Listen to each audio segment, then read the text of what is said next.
नमस्कार। धार्मिक रतन चैनल में आपका स्वागत है।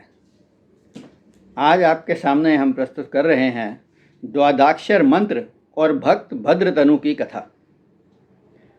आप सब ने भक्त ध्रुव की कथा सुनी है कि किस प्रकार नारद मुनि के उपदेश से बालक ध्रुव ने द्वादशाक्षर मंत्र अर्थात ओम नमो भगवते वासुदेवाय का जप करके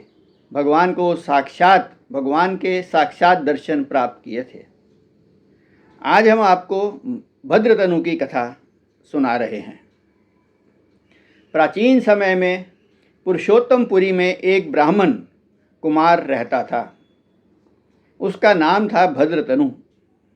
देखने में वह सुंदर और पवित्र कुल में पैदा हुआ था, पर बचपन में ही उसके माता पिता की मृत्यु हो गई।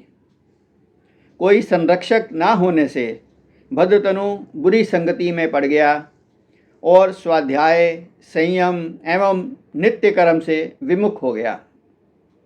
पर धन और पर स्त्री में वह रत हो गया। नगर के पास ही एक वेश्या रहती थी। वह भी बुरे संग से पतित हो गई थी, पर उसे इस वृत्ति से घृणा थी।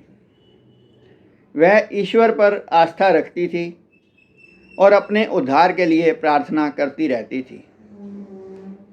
भद्रतनु को उस वेश्या पर वासना मुक्त प्रेम हो गया था, वासना युक्त प्रेम हो गया था। वह भद्रतनु को समझाती रहती थी। एक दिन भद्रतनु के पिता का श्राद्ध दिवस था। वह उस दिन भी वेश्या के यहाँ पहुँच गया तो वेश्या ने उसे बड़ी फटकार लगाई और कहा कि यह मेरा शरीर तो मांस और हड्डी से बना है, एक दिन खत्म हो जाएगा। तू पिता के श्राद्ध के दिन भी यहाँ आ गया, तू निर्लज्ज है। इससे तो तेरे पिता पुत्रहीन ही रहते तो अच्छा था। जैसी तेरी मेरे में आसक्ति है ऐसी भगवान में हो जाती तो तू अभी तक उच्च स्थिति को प्राप्त कर सकता था। वेश्या के कठोर वचन सुनकर भद्रतनु का हृदय पलट गया। उसने वेश्या को प्रणाम किया और वहाँ से चल पड़ा। वह सोच रहा था कि वास्तव में मैं कितना दुराचारी हूँ। अब मेरा उद्धार कैसे होगा। मैंने ब्राह्मण कुल में जन्म लेकर के भी जीवन को खराब कर दिया। यमराज मुझे घोर से घोर यातनाएं देंगे। इस प्रकार भद्रतनु पश्चाताप करता हुआ अपनी मुक्ति का उपाय सोचने लगा। एक दिन जंगल में भ्रमण करता हुआ वह मार्कंडेय मुनि के आश्रम में पहुंच गया। उनके चरणों में प्रणाम करके उसने कहा कि हे मुनिवर, मैं पापी हूँ, भगवत भजन से विमुख हूँ, आप मुझे कोई उपदेश दें।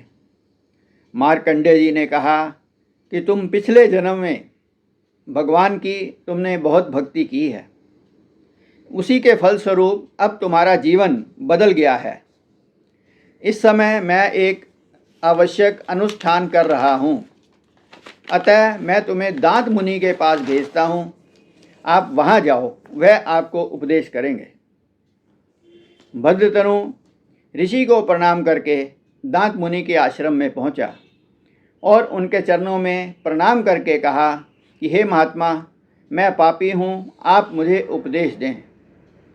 दांत मुनि ने कहा कि भगवत कृपा से इस समय तुम्हारी बुद्धि निर्मल हो गई है। मैं तुम्हें वह उपाय बता रहा हूँ जिससे मनुष्य सहजता से ही इस भव बंधन से छूट सकता है और भगवान की प्राप्ति कर सकता है। तुम आज से द्वादशाक्षर मंत्र ओम नमो भगवते वासुदेवाय इसका जाप किया करो। इसके फलस्वरूप तुम्हें भगवत दर्शन अवश्य ही होंगे। मुनि को प्रणाम करके भद्रतनु एकांत स्थान में बैठ करके द्वादशाक्षर मंत्र का जाप करने लगा। भगवान की अनन्य भक्ति से भद्रतनु का हृदय शुद्ध हो गया था। अतः उस पर कृपा करने के लिए उसके समक्ष स्वयं भगवान विष्णु प्रकट हुए। भगवान का दर्शन करके भद्रतनु धन्य हो गया और वह गदगद भाव से भगवान की स्तुति करने लगा। वह भाव विभोर होकर भगवान के चरणों में गिर गया। भगवान ने उसे स्वयं उठा करके अपने गले से लगा लिया। भद्रतनु ने तपस्या तो मुक्ति के लिए की थी, परंतु वह अब भक्ति का वरदान मांगने लगा। भगवान ने उसको सख्य भक्ति का वरदान दिया। उसके अनुरोध पर भगवान ने उसके गुरु दांत मुनि को भी दर्शन दे करके कृतार्थ किया। इस प्रकार गुरु दांत मुनि और शिष्य भद्रतनु दोनों ही भगवान के परम धाम को प्राप्त हुए। तो इस प्रकार आपने देखा कि यह द्वादशाक्षर मंत्र कितना प्रभावशाली है। आइए हम सब मिलकर भी इसका निरंतर जाप किया करें। ओम नमो भगवते वासुदेवाय। ओम नमो भगवते वासुदेवाय। ओम नमो भगवते वासुदेवाय। ओम नमो भगवते वासुदेवाय। ओम नमो भगवते वासुदेवाय। आइए आज का प्रसंग समाप्त करने से पूर्व 2 मिनट के लिए भगवत भजन कर लेते हैं। गोविंद चले आओ, गोपाल चले आओ।